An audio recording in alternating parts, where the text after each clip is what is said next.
बिस्मिल्लाहिर्रहमानिर्रहीम। ये मॉडल है HP लेज़रजेट M1132 MFP multifunction printer. एक तो इसका ये एरर देता है और दूसरा इसके सफाई सर्विस इसका रिज़ल्ट का है, वो मैं आपको चेक करवाता हूँ पहले, और उसके बाद फिर इसके जो भी काम हैं उनकी तरफ जाऊँगा।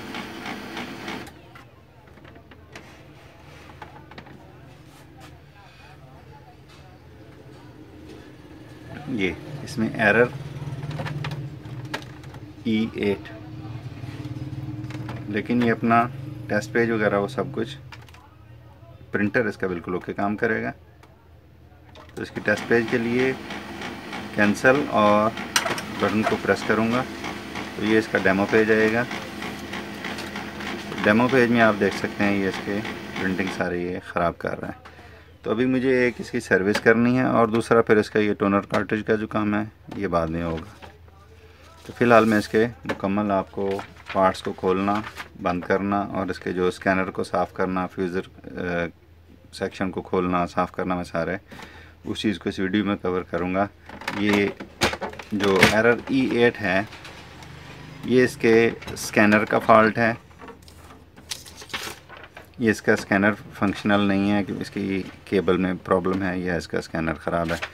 इसको भी कोशिश करूँगा कि इसी वीडियो में मैं कवर कर सकूँ। तो अभी इसको खोलने की तरफ चलूँगा। सबसे पहले मुझे बैक से इसके ये 2 स्क्रू खोलने हैं और साइड कवर्स को अलग करना है।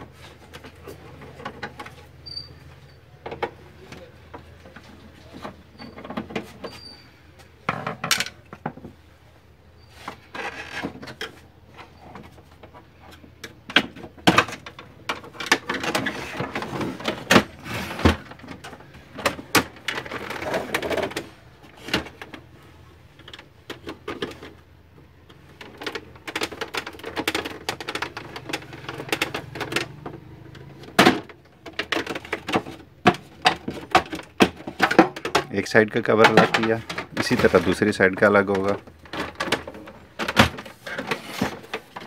ये इसकी formatter side, gear box side,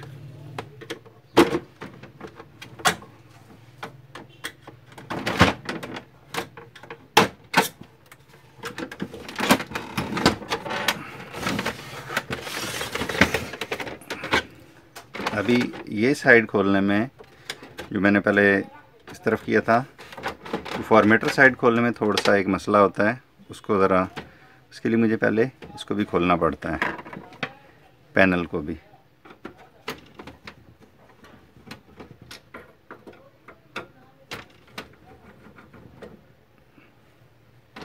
panel के 2 स्क्रू खोलकर मैंने जैसे ही अलग किया तो अब नीचे आप देख सकते हैं ये इसका हुक और ये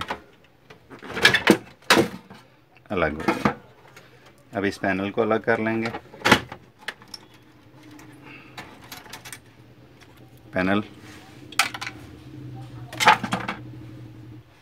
स्कैनर वायर अलग कर लें और उसके बाद इसको खोल लेंगे। इसमें ये इसका कैचर, इसको यहाँ से प्रेस करें और आगे ये अलग हो गया। और अभी इस स्कैनर को हम आराम से अलग कर सकते हैं।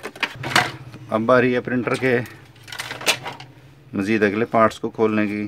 टॉप कवर खुलेगा, फ्रंट अलग होगा और उसके बाद ये इसकी जो बॉडी वो अलग हो जाएगी।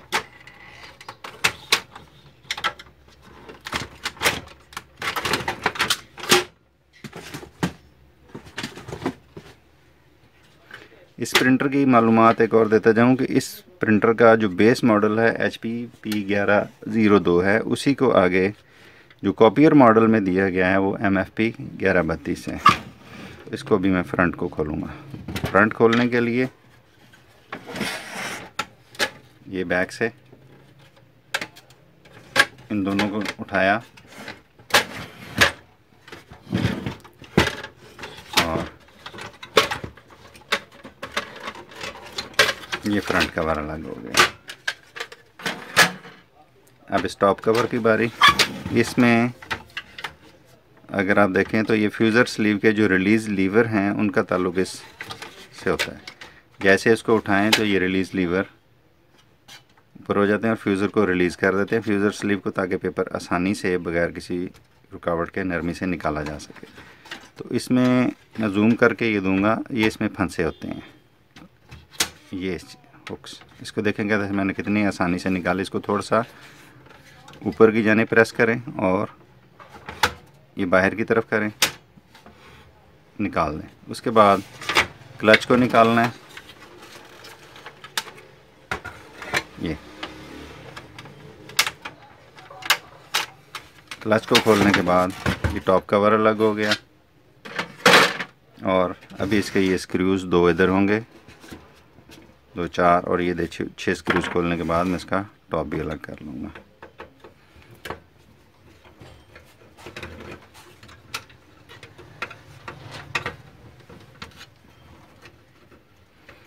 तो आज की इस वीडियो में मेरे साथ मेरे एक शागिर्द मौजूद हैं जो कि नज़र नहीं आएंगे, शायद उनकी आवाज़ आपको आए। बहुत पुराने, तकरीबन 14 साल हो गए जी, 14 साल हो गए। 14 साल पुराने मेरे स्टूडेंट हैं। इत्तेफाक से कुछ अर्सा उन्होंने कतर में गुजारा है, कुछ अभी पाकिस्तान में हैं, डेस्कॉन कंपनी में रहे हैं। तो वो इत्तेफाक से मौजूद है, तो वो मुझे बड़े इन्हमाक से देख रहे हैं, तो इस वजह से मैंने उनका जिक्र करना मुनासिब समझा।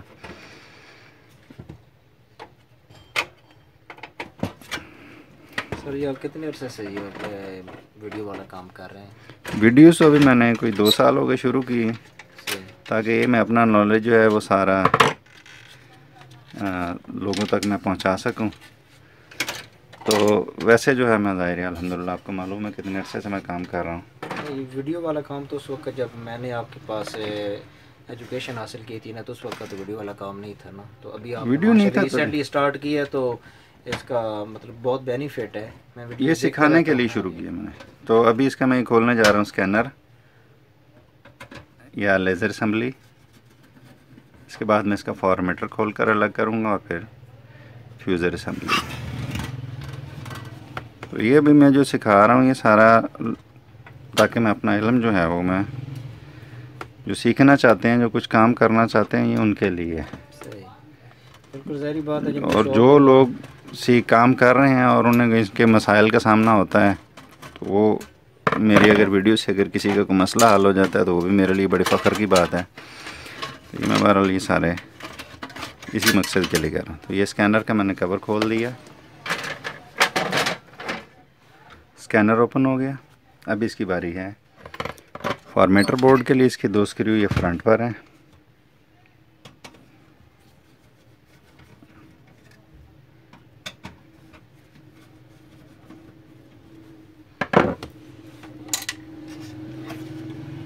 उसके बाद एक स्क्रू नीचे है, 2 और ये 3। ये फॉर्मेटर बोर्ड को मैंने पावर सप्लाई बोर्ड से अलग किया, दूसरा मैंने कनेक्शन अलग किया और ये तीसरा पावर स्विच का अलग किया।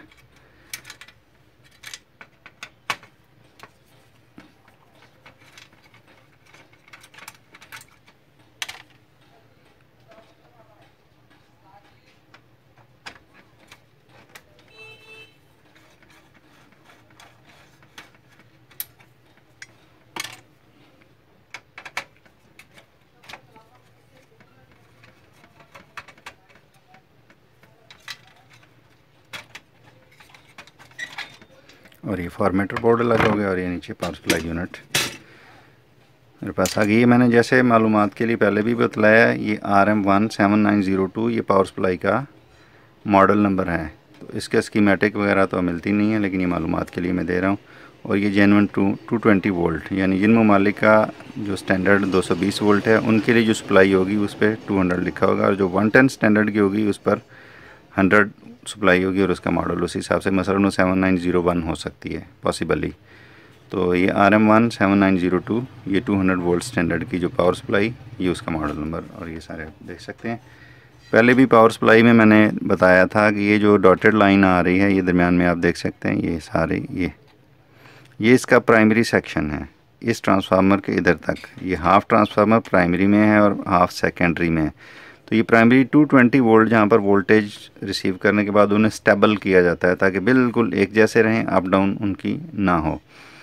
यहीं से ये आप देख सकते हैं कि ये फ्यूज़र का जो कनेक्शन है ये भी प्राइमरी सेक्शन में, और वहाँ से आगे ये कॉन्टैक्ट्स, वो डॉटेड लाइन अंदर आपको नज़र आ रही होगी, यहाँ से ये प्राइमरी सेक्शन है। ये बाकिया जो है वो सेकेंडरी सेक्शन है। ये ट्रांसफार्मर जो छोटे लगे हुए हैं जो, और ये आप देख सकते हैं ये जो ट्रांसफार्मर लगे हैं ये कार्ट्रिज को जो वोल्टेज हम चार्ज जो देते हैं जिनकी वजह से प्रिंटिंग करता है, ये उसके लिए होते हैं।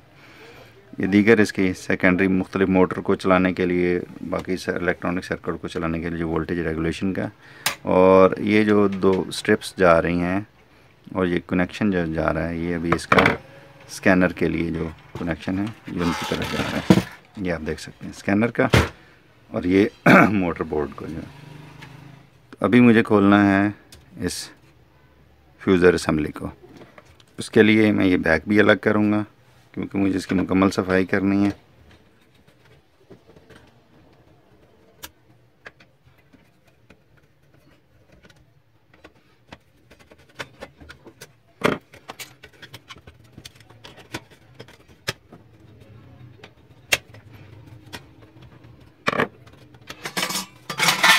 तो अभी इसका मैं बेस पार्ट्स खोल चुका हूँ, अभी इसकी बारी है फ्यूज़र असेंबली को खोलने की। पहले मैं अर्थिंग पॉइंट को अलग करूँगा,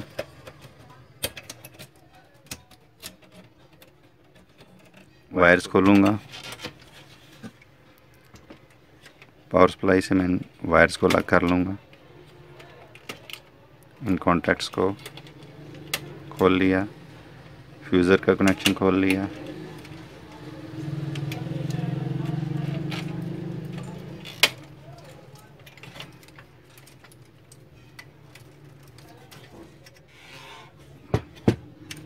इनको खोलने के बाद वायर्स को अलग किया,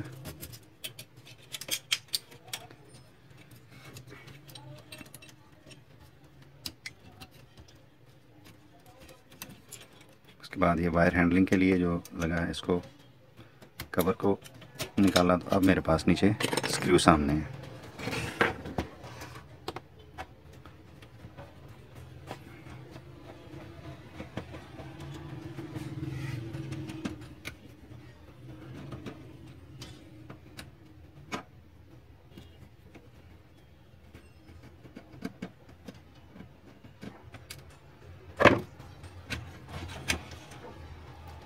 तो ये मैं फ्यूज़र स्लीव अलग कर चुका हूँ। तो इसमें अगर आप देखें तो इसकी फ्यूज़र स्लीव भी एक तरह से ख़त्म हो चुकी है। ये साइड से देख सकते हैं उसका रिंग ख़त्म हो चुका है, लेकिन चल रही है, लेकिन इसे भी तब्दील करना होगा। मैं वायर खुली हवा में ले जाकर एयर ब्लोअर की मदद से इसकी डस्ट रिमूव करूँगा। ब्रश की मदद से इसकी ये डस्ट वगैरह सारी मैं ये निकालूंगा, जहाँ तक मुमकिन हो सके अंदर तक इसकी मैं डस्ट ये ऐसे मैं साफ़ करूँगा। उसके बाद इसके लेंस को साफ़ करना और उसको किस तरीके से करना है, एहतियात क्या मैं वो, और फ्यूज़र स्लीव, और फिर इसको बंद करने के मराइल और चेक करने का इंशाल्लाह। अब बारी है इसके स्कैनर यानी इसके लेंस को साफ़ करने की। इसका टॉप कवर अलग कर लें या स्कैनर मुकम्मल खोलकर अलग कर लें, दोनों सूरतों में हो सकता है। मैं सिर्फ इसका टॉप कवर खोल के यहीं से इसको मैं साफ़ करूँगा। मोटर इसके कॉन्टैक्ट अलग कर लें।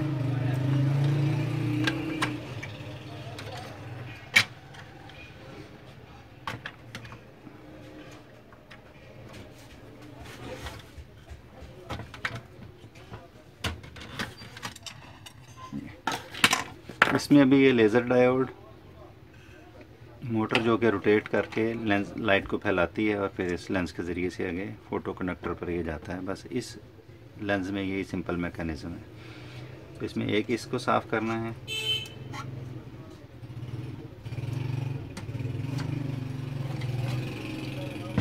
दूसरा इस लेंस को अच्छी तरह से साफ़ कर लेना दोनों साइड इसके, और इस मोटर को रिफ्लेक्टर्स को हाथ लगाए बगैर एहतियात से इसकी चारों साइड ये साफ़ कर लेंगे। बस इसका इतना सा काम था। इसमें एहतियात की यही ज़रूरत होती है कि आप जिस चीज़ से साफ़ कर रहे हैं और नहायत साफ़ हो, उसमें डस्ट पार्टिकल्स ना हो जो कि इसके ऊपर ख़राश ना डालें। तो उसके लिए सबसे बेहतर तरीका इसकी बजाय साथ इस कपड़े को इस्तेमाल कर लिया जाए। इसको आप आसानी से कर सकते हैं, नरमी से हो जाएगा। सारी डस्ट वगैरह ये कपड़ा अपने अंदर जज्ब कर लेगा और ये लेंस बिल्कुल क्लीन।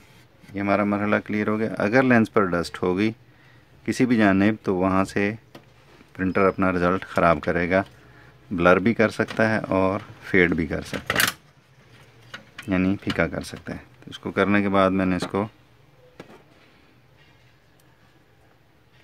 बंद कर दिया।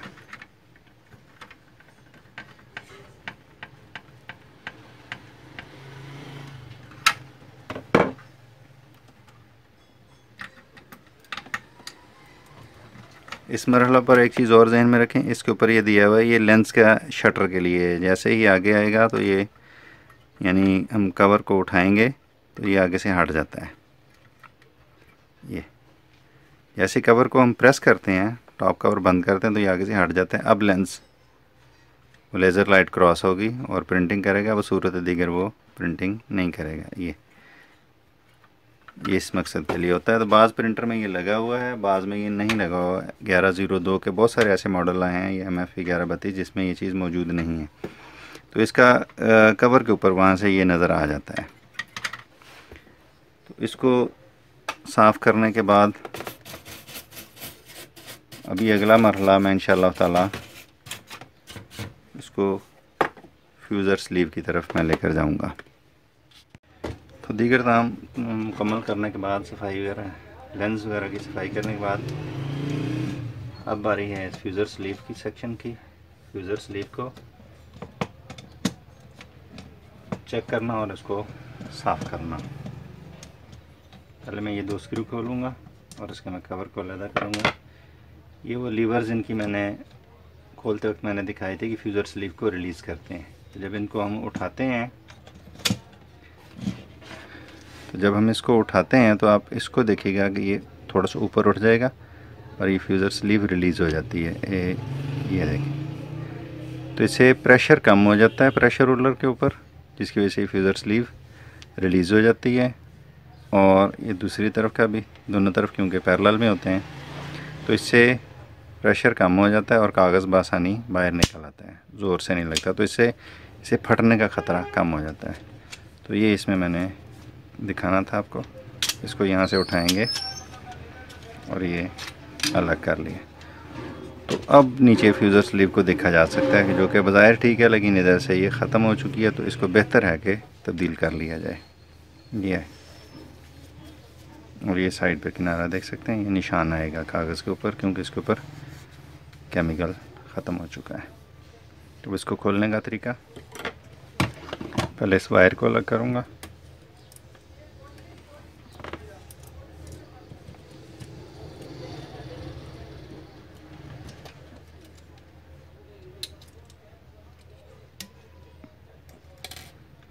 उसके बाद इसको मैं आसानी से निकाल सकता हूँ। दूसरी जानिब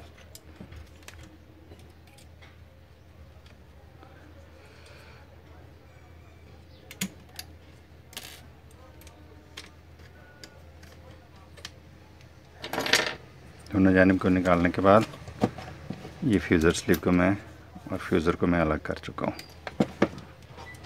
नीचे से प्रेशर रोलर ये बिल्कुल साफ़ सही हालत में है, लेकिन ये इसकी सिर्फ सफाई दरकार है जो कि कपड़े की मदद।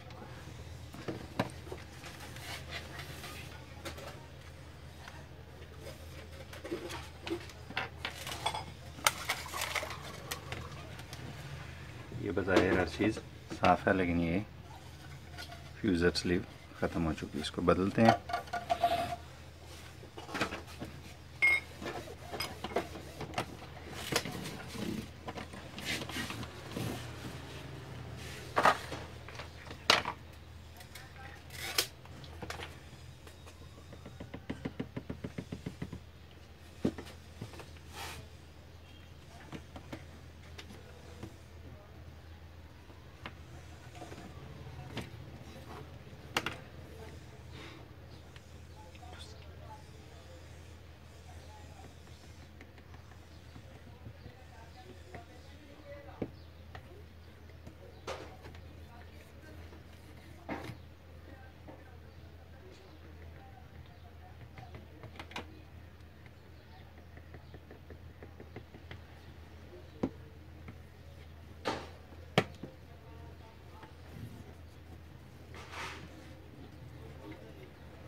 इसके बाद नई फ्यूज़र स्लीव इसके ऊपर लगाऊंगा।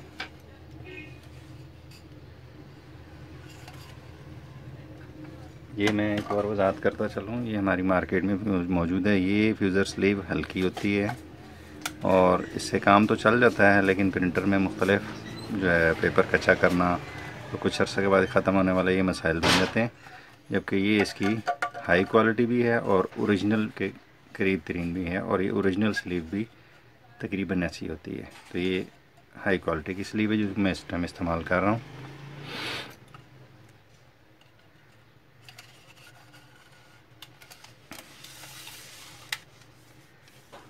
तो ये मैं फ्यूज़र स्लीव ऊपर लगा दी।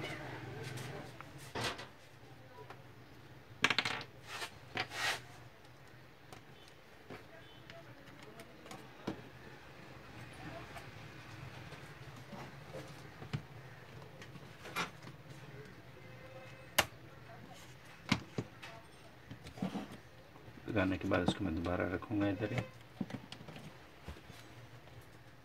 तो इसको रखने के बाद दोबारा से उसी तरह लगाने का ये तरीक़ाकार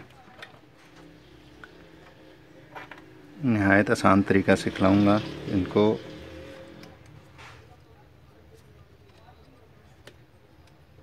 पहले इसको ऐसे पर रख लें, रखने के बाद जो इसकी साइड का है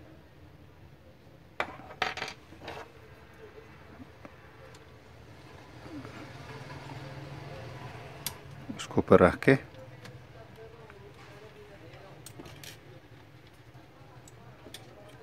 और स्प्रिंग को, टेंशन स्प्रिंग को फंसा दें। इसी तरह ये चीज़ देखिए इस जगह पर आएगी,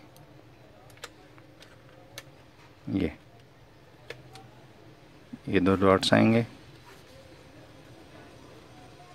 इसको यहाँ पर रोक लें। अब इसकी डायरेक्शन ये होती है। इसको रखने के बाद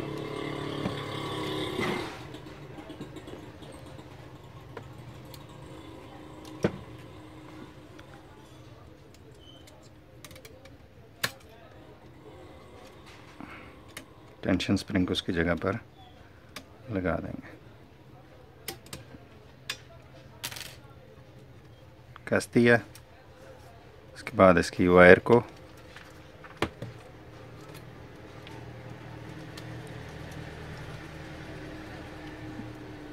उसके मुनासिब जो रास्ता है उसी जगह से गुजारने के बाद यहाँ से गुजरेगी।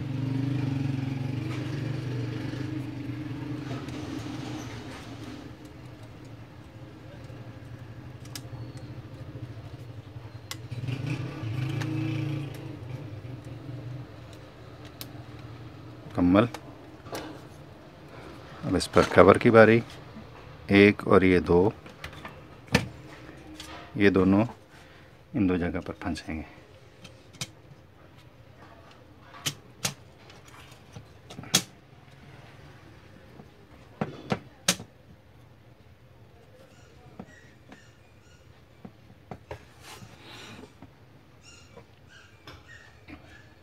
उसके बाद मैं इसको दोनों को स्क्रू कर दूँगा।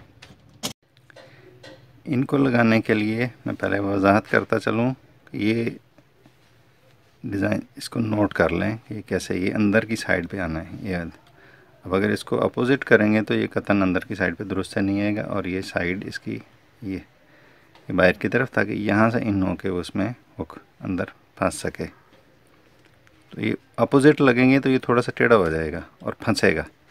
ये इसकी सादा सी पहचान है।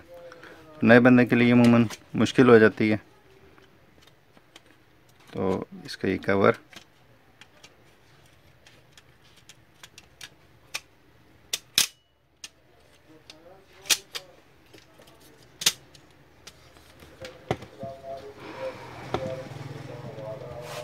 उसके बाद इसके दोनों स्क्रू लगा दूंगा।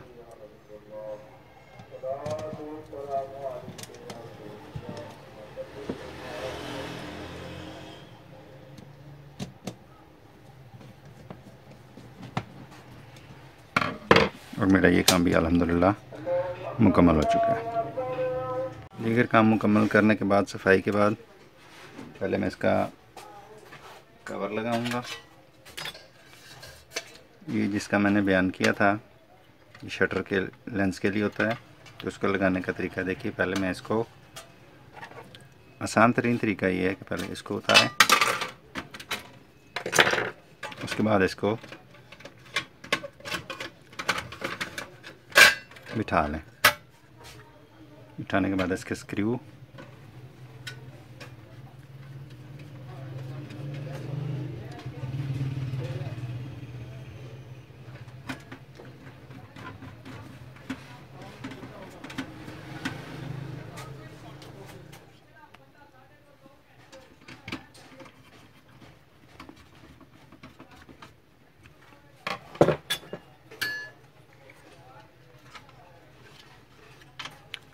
ये बाहर आती, बाकी सारा ऐसा इसका अंदर की तरफ होता है। उसके बाद ये आसानी से बैठ जाएगा।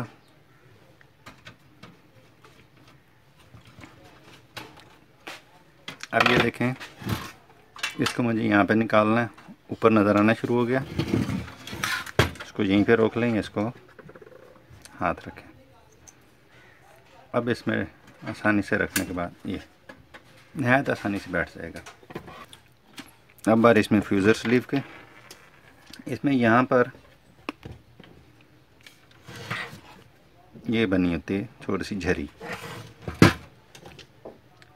इसमें ये चीज़ उस झरी के अंदर बैठनी है जाकर। तो उसको हम थोड़ा सा टेढ़ा करने के बाद, ये थोड़ा सा टेढ़ा जब बिठाएंगे तो ये आप देख सकते हैं झरी के अंदर बैठ गया इधर, और ये अपनी जगह पर मुनासिब बैठ चुकी है।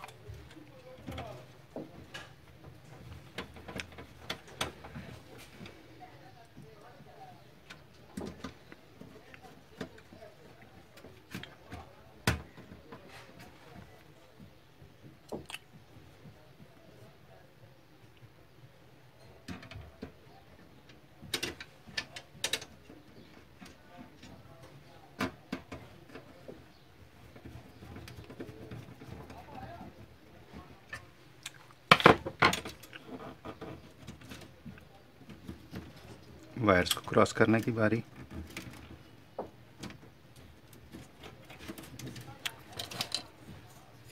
कैचर लगाऊंगा।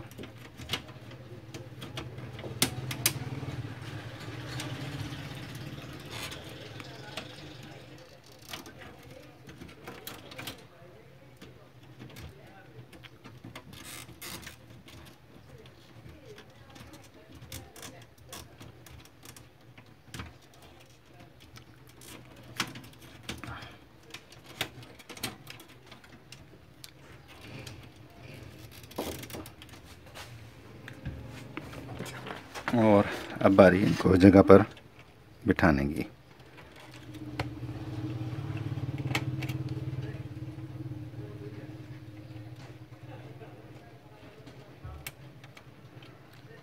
हर एक कनेक्टर अपनी मुनासिब जगह पर बैठेगा। इनको उतारते वक्त हमेशा ख्याल रखें कि ये वायर्स नरमी के साथ ख्याल से ये उतारें। अगर इनमें से एक वायर भी क्रैक हो गई, टूट गई, तो हमारे लिए मसला बन सकता है। इन वायर्स को लगाने के बाद फ्यूज़र का कनेक्शन लगाऊंगा।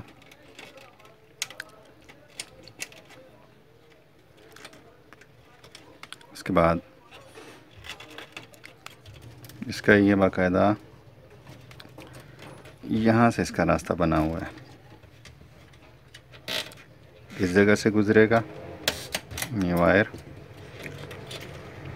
इसके बाद ये इस पॉइंट के साथ आगे अटैच होगा,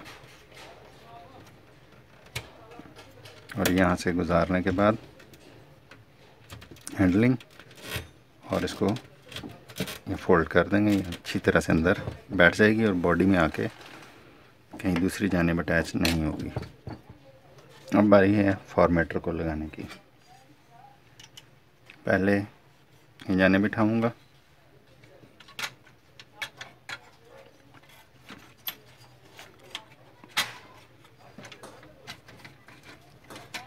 ये क्योंकि अंदर इसने फंसना है, स्विच साइड बिठा ली और ये बाकी खुदकार तरीके से अपनी जगह पर दुरुस्त हो गया।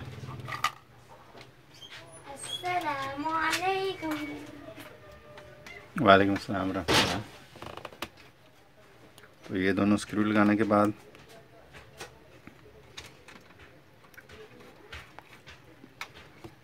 ये स्क्रू और नीचे वाला और फिर वो आखिरी।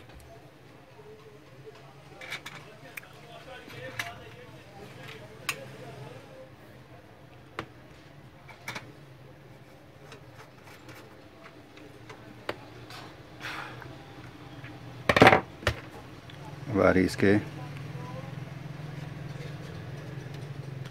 स्विच कॉन्टैक्ट को लगाने की।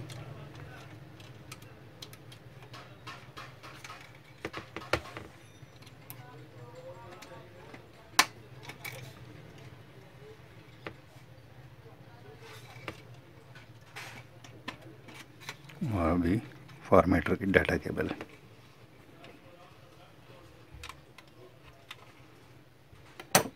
इन केबल्स के मुतालिक हमेशा याद रखें, नीली स्ट्रिप इसको मज़बूत रखने के लिए होती है। इसको पकड़ें और हमेशा 90 डिग्री पर लगाएं।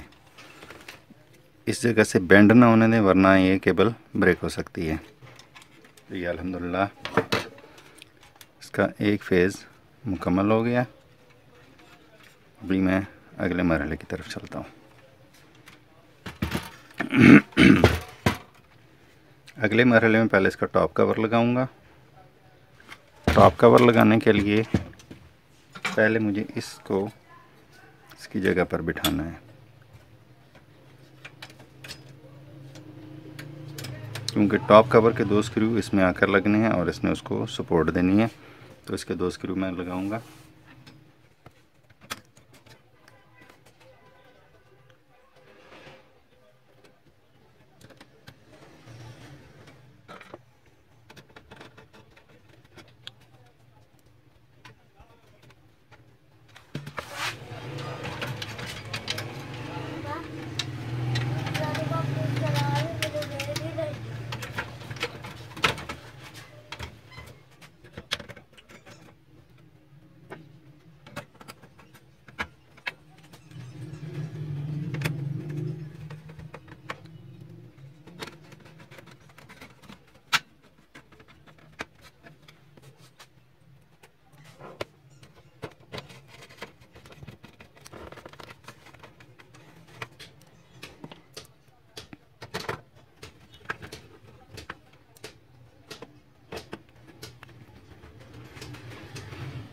इसके बाद इसका टॉप कवर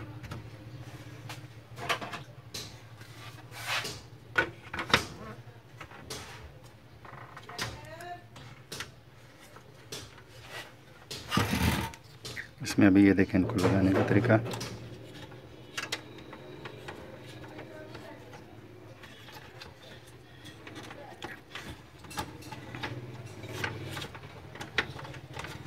ये आराम से लग गया। क्लच को फंसा दूंगा और ये कवर बंद हो चुका है। प्रिंटर में सारा इसका सर्विस कर चुका हूँ और अभी इसके स्कैनर को मैं चेक करना चाह रहा हूँ। ये स्कैनर कर दे रहा है, ये जो है स्कैनर कर रहा है।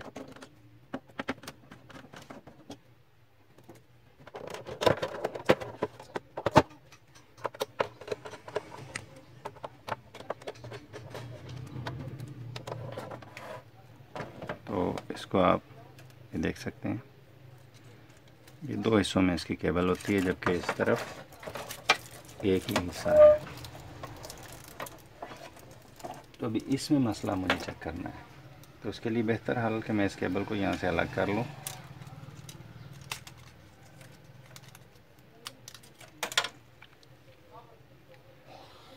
स्कैनर को एक तरफ किया,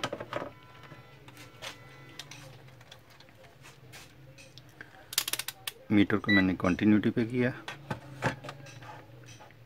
ये बीप, और इन एक एक पे चेक करते गए। तो ये आप देख सकते हैं पहली ही केबल पे ये इसका ओपन सर्किट दे रहा है। ये वाज़े तौर पर आप देख सकते हैं ये केबल ब्रेक है, यानी जो मोटर की सेक्शन की केबल है वो यहाँ से, ये ब्रेक है, तो इसमें इसकी केबल यहाँ से ब्रेक है, जो कि फ़िल वक्त मुयसर नहीं, तो इसको मैं वैसे ही बंद कर देता हूँ।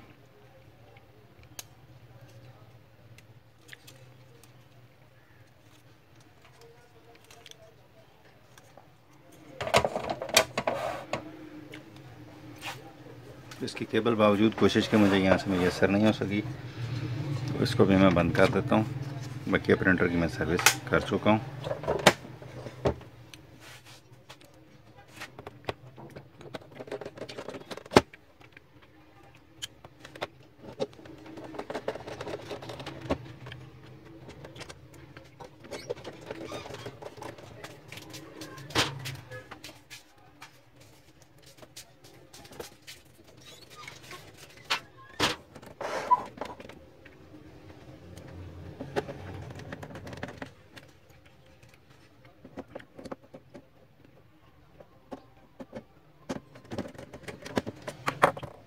इसको बंद कर दिया। तो अभी मैं अगले प्रिंटर की फिटिंग की तरफ चलता हूँ। इसकी ख़राबी की बड़ी वजह भी यही बनी है, यहाँ से केबल का बेंड होना और इसका डिज़ाइन ये इसकी ख़राबी की बड़ी वजह यहाँ पे बनी है।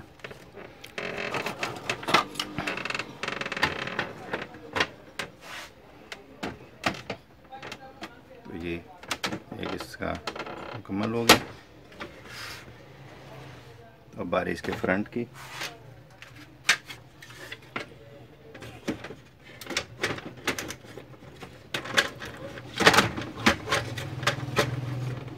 पहले टॉप से फंसाऊंगा,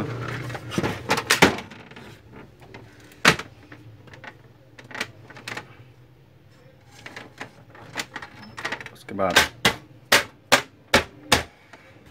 नीचे से,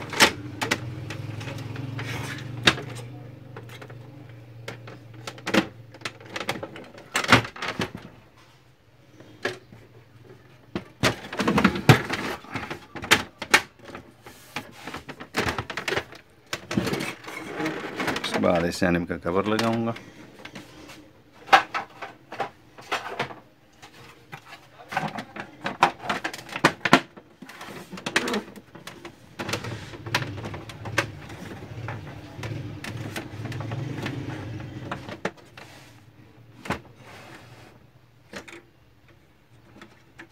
ये है इसकी स्कैनर के केबल, डाटा केबल।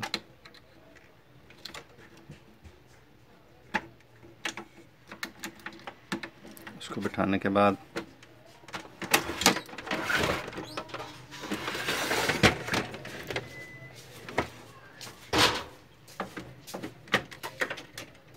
पैनल को बिठाने से पहले इसको केबल को मैं यहाँ से क्रॉस करूँगा। उसके बाद ये पैनल को बिठा दिया और इसको मैंने इसके दोनों स्क्रू लगा देने हैं।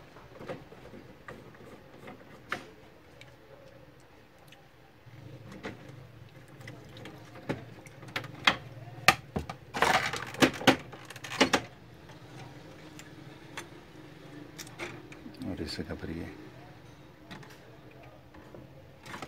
पैनल के कनेक्शन लगा दिए। ये मरहला मुकम्मल हो गया। अब सिर्फ साइड कवर लगाना है।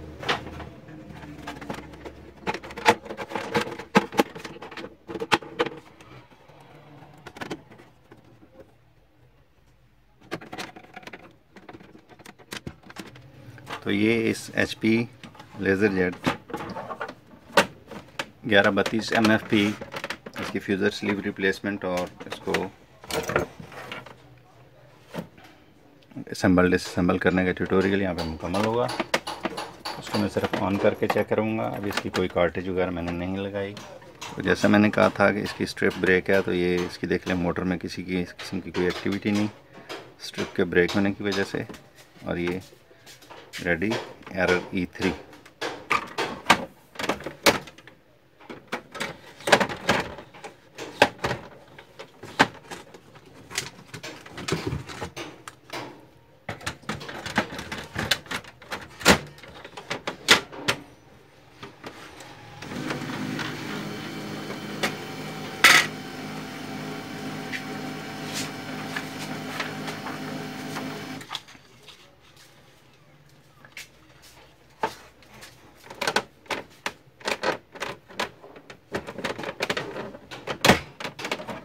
ये स्कैनर एरर अपनी जगह पर मौजूद है, लेकिन ये अभी इसका मैं डेमो पेज लेता हूँ और फिर इसका कार्ट्रिज का काम करना है।